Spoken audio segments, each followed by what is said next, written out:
Hi, how's it going? I'm Marlena. Thanks for wandering by. So today I felt like doing something simple, and I just wanted to talk about tarot decks that I love, basically. And I think it's kind of funny how everybody goes through like different phases with their practices, with their decks, with their collection, with how they organize things or disorganize things, or I mean, like, I think it's, it's just an interesting, like, I want to say last few years for many of us, just because of the amount of decks available and the way that tarot has kind of boomed in the last, 5 to 10 years. Anyway, all that to say that I think it's funny because I've seen some folks making videos about like with more emphasis on practice and less emphasis on decks. And like, I think it cycles around the tarot tubes, right? That's the space, right, that we call tarot tube. But I think I've seen, things cycle around where people are really just interested in like figuring out, categorizing decks, or just looking at decks, or talking about the deck itself, or even like kind of homing in on one card at a time, or one suit, or anything in particular. And then sometimes folks are really just like interested in sharing their particular practice. And because if you saw like a few videos ago, I've been sharing with you that I'm still in a burnout and overwhelm, and not just in terms of like tarot, but that's the piece of it, that I'm sharing with you guys, that I'm still kind of burnt out, but I've made some changes to my practice. And honestly, I'm here because I don't really want to talk about practice, because that's where my burnout and overwhelm kind of is. And so all I wanted to do, something fun and easy for me anyway, right now, is to share with you some of my favorite tarot decks. And I just literally was looking at my, my shelves and wanting to just like bring out some decks that I really love. And I guess I could call this my favorite tarot decks, but that's not an exhaustive list. Like, these are some of my favorite tarot decks. These are some of my most often used tarot decks. These are I just today on a whim, it's a rainy Sunday. I was just, doing a puzzle, hanging around, listening to music. And all of a sudden I just like stood in front of my shelves and was like, I love this deck, and oh, I love this deck. And I'm like, you know what? I'm just going to grab a handful of them and make a video and call it my favorite decks right now. Obviously that's ever evolving. Okay, so I'm going to stop rambling on, and I'm just going to show you some of my favorite tarot decks, and some might surprise you. Okay, I'm going to start out with one that may or may not surprise you. I know I've talked about the Nicoletta Ciccoli Tarot on my channel before. I don't know how often or how many videos I have of the Nicoletta Ciccoli Tarot, but the story behind this deck for me, and first of all, I love a tuck box, and I love a Lo Scarabeo tuck box, or deck of cards, because the cardstock, just the whole thing is what works for me. The cardstock, the shuffleability, the tuck box, the way that I put my tarot decks on a shelf, like, these are probably my favorite production, the production quality of it, just that's what works for my little baby hands.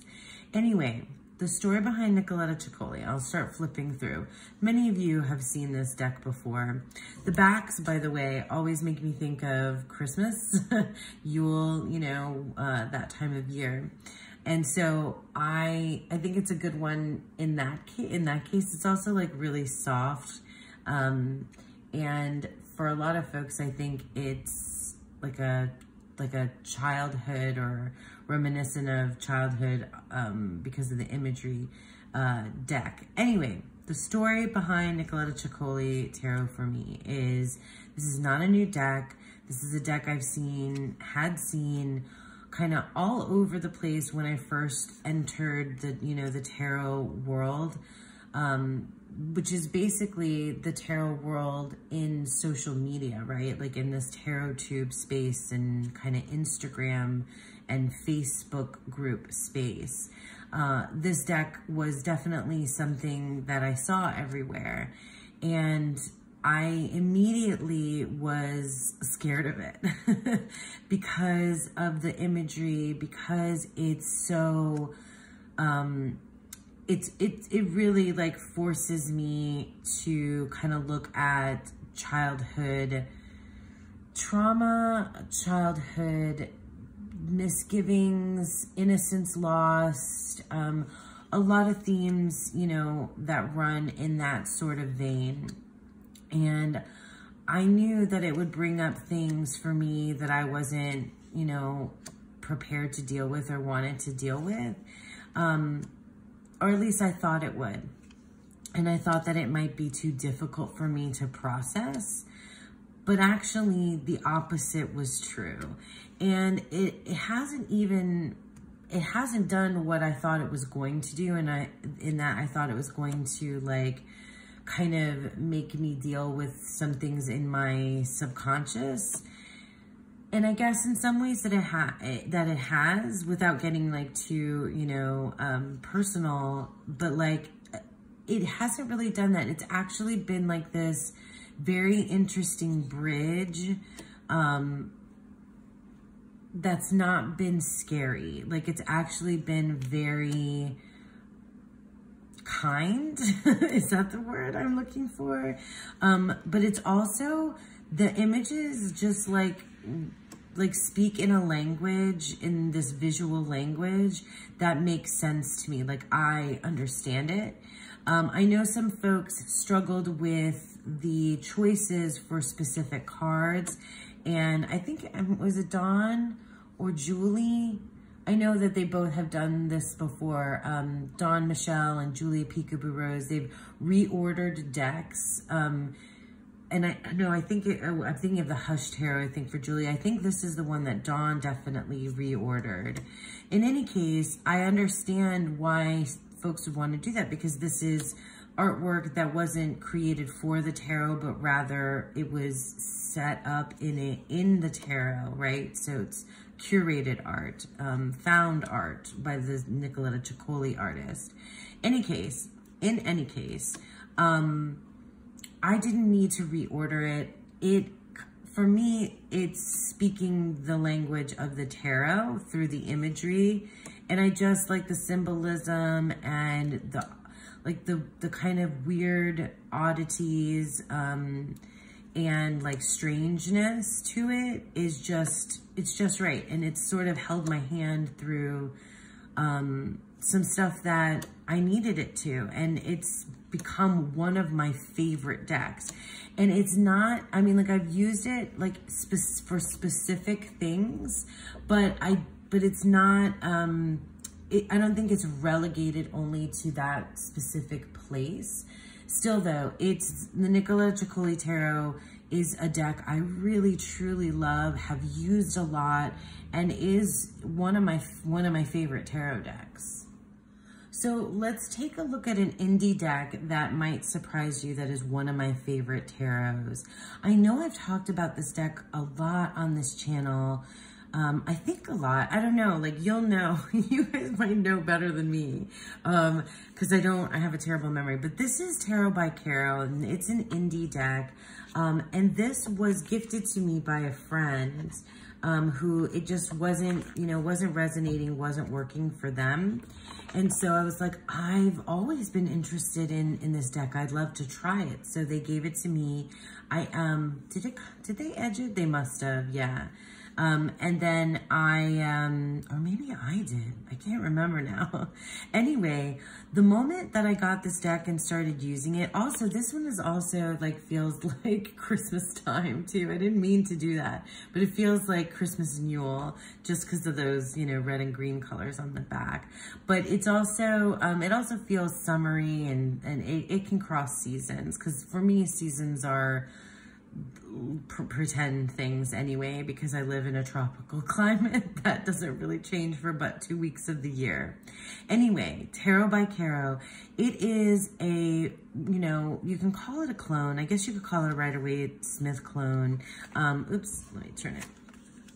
But it has these, what do you call this kind of artwork? Is that vector style? Is that what that is? I have no idea. I feel like I sound like fancy because I know that word or have said that word. In any case, it's like unlined, right? It doesn't have like outlines around the figures. And so but there's something that's just a little bit like oddball in each of the cards. So like, for example, in this Five of Swords, like this figure, it looks like they're wearing pajamas, like a one-piece pajama. And then the hair like flowing in this wind. It feels like the whole deck feels really elemental. And anyway, the thing about it is that like, I really enjoy looking at each card and like the weird things that the artist did with it, just like the little weird oddball choices that they made for every specific card that are a little bit unexpected. Like this, this couple like reaching towards the sun is interesting. Like, it's an interesting choice that they made there. And so on and so forth. Oh my gosh, I feel like there's like smudges on my cards. That's upsetting. Anyway, we'll move on. But like, yeah, like just all of these little things with each card that they chose to do. And it feels like it's very tied to the particular element. I just like it. I just really like it. I think about this deck. I reach for this deck. When I think of, I just want to use like a Rider-Waite Smith deck, this is one of the ones that I really, I think of and like to pull. I'm not sure if this deck is out of print right now. Look at this moon card. Love it. I think this deck might be out of print. Like, look at this devil. Oh my gosh. See, like I could just point out these like specific things. When you see the magician here and how their body and hands is this like, you know, starry background, this like celestial being kind of thing. But you have your roses and lilies and, you know, everything that you need for it to be the magician card. It's just so cool. Like, I just really love it, you know? What was I saying? Was I talking about the deck being out of print? I'm not sure if it's out of print. And also Caro, the artist, they reprinted it and they included the zodiac cards. And I really was tempted to get that so I could just get the 12 zodiac sign cards. I'd love to see if they would do zodiacs and the zodiac and planets. Maybe just like an astrology deck in general. I would definitely be on board with that. Like, look at this Queen of Cups. She is the water, right? And her hair becomes like pieces of seaweed. It's just like, I love that. Like this Page of Pentacles, the quartz are really cool. Like this page is part of this growth, right? This like vines and flowers and petals and stems and leaves, right? It's just neat. Look at the Seven of Wands, right? So like these hands, look at this hand right here that just happens is pointing. And I think it's a nod to the Waite Smith because they have one shoe on and one shoe off. Oh, that's really cool. I just noticed that about the shoe. But see, yeah, this is that type of deck for me that I love to use. It's a great reader, but it also has this like quality of just, you know, something kind of off, kind of oddball, a little bit different from the traditional Waite-Smith that makes me really love it. So yeah, so that is Tarot by Caro, one of my favorites. Okay, so this probably won't surprise you if you've been paying attention to me for a little while, or like, you know, have seen my Instagram recently, or this past summer anyway. The Surrealist Tarot is a deck. I reach for this weird deck all the time. And I'm just like, now, I think I've really just come to terms with the fact of how something that I love about a tarot deck is how weird it can be. I don't know, maybe it's just me. I'm just weird, I guess. But like, the weirder, the better. I don't know. So I love surrealist artwork. I love, again, these Lo Scarabeo tuck box decks. They're the right size for me. So this is a deck that you can transport like path work into, right?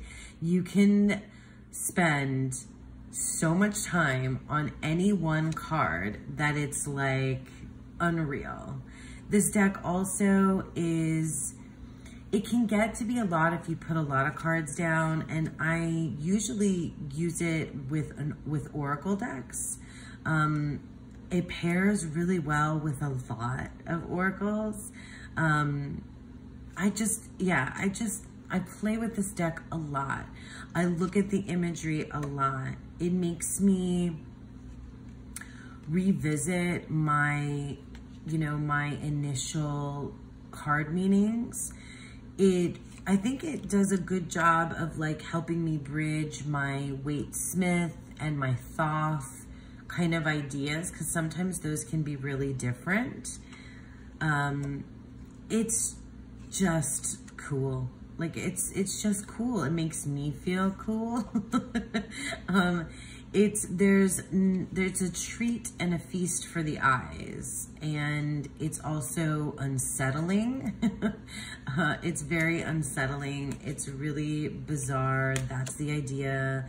Surrealism, like, the idea behind, like surrealistic art, I think or the ideas behind surrealistic art, like the dreamscape and the illusion, is something that I feel really comfortable in. I don't know why, maybe because I'm a poet. Although I wouldn't say like my poetry is at all surrealistic, maybe a little, I don't know. I can't categorize my own work, but I feel comfortable in an upside down kind of place that's not real. Or is it? Oh my God, you guys, I'm sorry. I'm such a weirdo. But I guess I do. I feel comfortable analyzing things in this kind of way. And making connections and trying to understand very big concepts visually like this. It's also just beautiful artwork, it's also just really beautiful artwork. Like, would you look at this with the apple and the rose? This is a 9 of Swords. How dreamy is that? Definitely feels like an air card, right?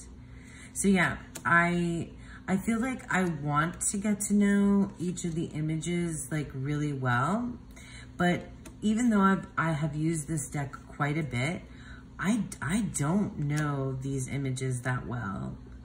Even though I've spent a lot of time in them, they're so busy. There's so much going on. Oh, I love that Hermit card though. Would you look at that? Look at these colors. It's just, yeah. Some cards I like less than others. Like, I don't really love this Knight of Swords as much as some of the other cards, but like that Hermit card. Anyway, I love this deck. It's just a really good guy. It's a really good one. So the Surrealist Tarot, another one of my favorites. Okay, so here's a deck you might not have expected to be one of my favorites, or a deck that I really love. I have a good number of fairy decks, and I really love fairies and love fairy imagery. And I honestly though, like, of all of the fairy decks that I have, this one is my favorite. So I grabbed it because of that, and because it's a deck that I've used quite a bit. The practices that I've, like in the Fellowship, Dawn Michelle's Fellowship of the Weavers, that's been this like narrative, I've used the Tarot of the Fairy Folk, I want to say a couple of times in there. And so it has a very narrative quality to it. I know some folks take issue with the differences between the way that male presenting figures versus female presenting figures are depicted, like nude versus not nude, and like it's kind of male gazy. I don't personally kind of feel that way when I'm working with this deck, but I understand where those folks are coming from, and that's, you know, problematic. That's not my particular experience with it. But anyway, so I think though what I do like about this deck so much is that it's light, but it's also really dark. And it doesn't, I don't know, I feel like in the same way that the Brian Froud's Fairies Oracle deck really feels like fairy energy, or really feels like it's not just like a Disney-fied version of something. It feels more real and authentic. That's how this feels. I just also think it's like funny. It has like a sense of humor, but it also has a dark sense of humor. I like the pips, but like when you see, you know, that devil, that's like scary and nightmarish. And I don't know. I really liked this deck. It just spoke to me. We understood each other. Some of the faces are like kind of weird, but yeah, like you'll see, you know, there's some nudity here with this, you know, female presenting character, but it looks like this character is unclothed, doesn't have pants on, basically. Anyway, regardless, like, I love this deck. I really do. I love this deck. I love using this deck. Look at how that moon card is great. Yeah, I really enjoy it. I loved working with it. This is one of my favorite cards, the Justice card with the giant. This definitely makes me think of Norse mythology. It's a great mermaid. Yeah, I mean, there's a lot of, you know, there's a lot of boobs. There's a lot of boobs in this deck. That's true. And it's not like balanced in that way, but there's also definitely more like impish kind of female characters as well. And, you know, like these type of like gnome looking fairies. They're just, I really like it. The little kids kind of freak me out though. Like, look at the death card though. It's great. I really love this card. I really love this deck. Look at that emperor, the redhead. My partner Sean is a bearded redhead guy, so that kind of makes me think of him. Anyway, I really do love this deck. I mean, it's the top for me for my fairy decks, and it's just a good one. So the Tarot of the Fairy Folk, one of my favorites. So another indie deck, I only grabbed a couple of indie. Most of the other ones I have in here are mass market. So spoiler, because the next couple after this are gonna be mass market. So this is an indie deck. This is the first edition of the Dream Vision Tarot. And I know I have shown this deck a lot on this channel. It's most notably was a deck that I used to pair with books and any kind of like alien spacey book or book series. This is the deck that I have chosen to, you know, use alongside it. Most notably the Octavia Butler series, the Xenogenesis trilogy, or it's also sometimes called Lilith's Brood. I think I also talked about this with A Wrinkle in Time. Did I? Anyway, it's a very good reader. It's an RWS inspired deck. It feels very RWS. God, I love those core cards. But there's something just really special about this deck that makes me love it so much. So I watched this deck. Lisa Pepez did a walkthrough, or first impressions walkthrough of this deck when it came out. And the way that she was experiencing the deck, I felt it. Like it felt so clear. And that feeling carried through when I got it, you know? And that doesn't always happen because, you know, you don't always necessarily, I mean, you actually don't typically experience a deck the way that other people do, but there was something about this deck when I got it and the way that these creatures, for me, it's a little bit more like alien and less like, what did Lisa call it? She thinks of them more like these like higher, like your higher self or spiritual guides more like, but I see it that way too. I think it's sort of like the same, the horse of a different color is the same name or some whatever. You know what I'm trying to say? It like means the same sort of thing.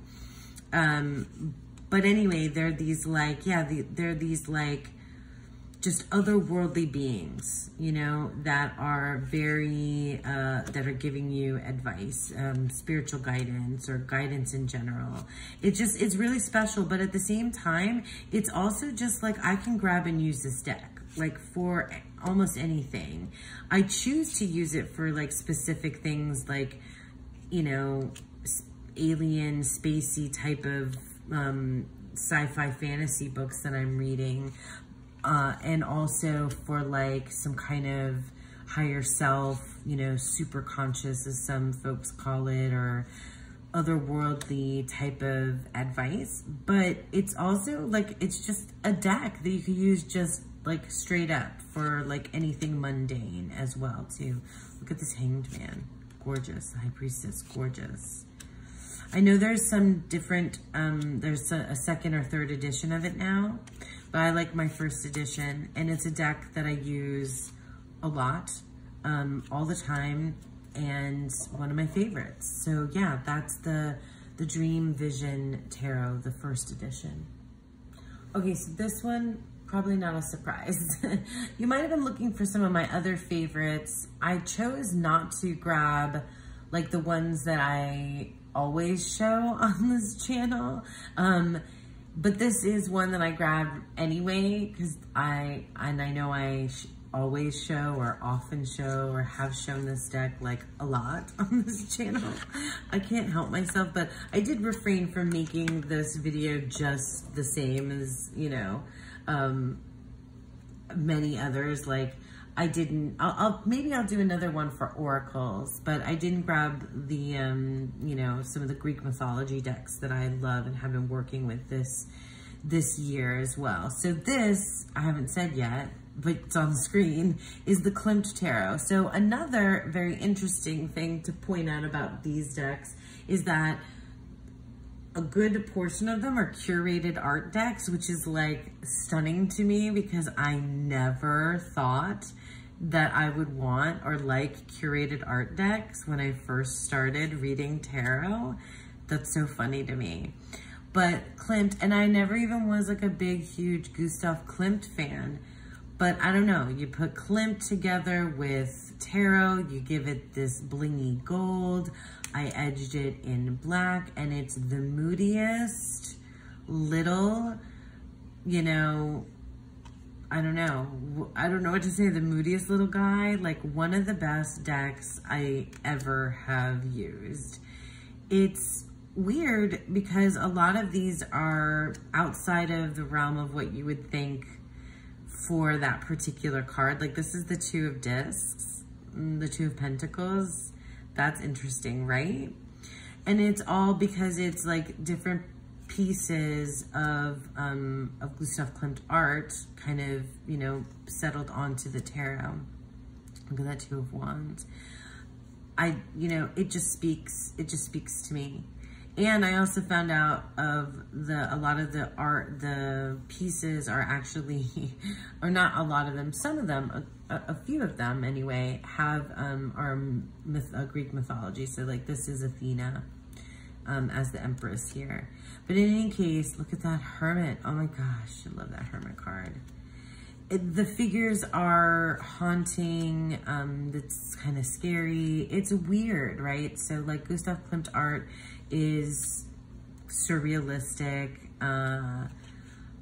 What else do they say about Klimt artwork? I'm sure it's got a very specific title and name that I can't think of right now. Look at this Judgment card, so good. But anyway, like the color scheme, the blingy gold, the black and gold, the black and gold and red, like I just said the color scheme and the name, the color scheme. The haunting human, like elongated limbs and strange faces and things like that. I love it. It speaks to me. You might not, it might not be for you or for everyone. I don't really see a lot of people like going bananas about the Klimt tarot much at all.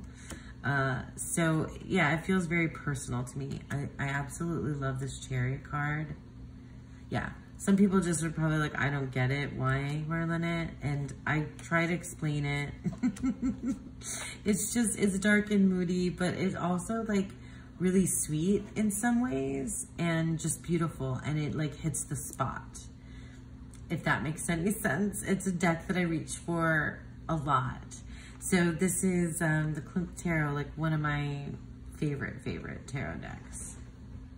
So this is the last deck that I'm gonna talk about today. Like, very surprising, I think, for some of you. Maybe, would you think that this would be a deck? I don't feel cool enough for this deck, so maybe. But I also feel like this deck has been out for a while, and so it might not be as cool as it once was.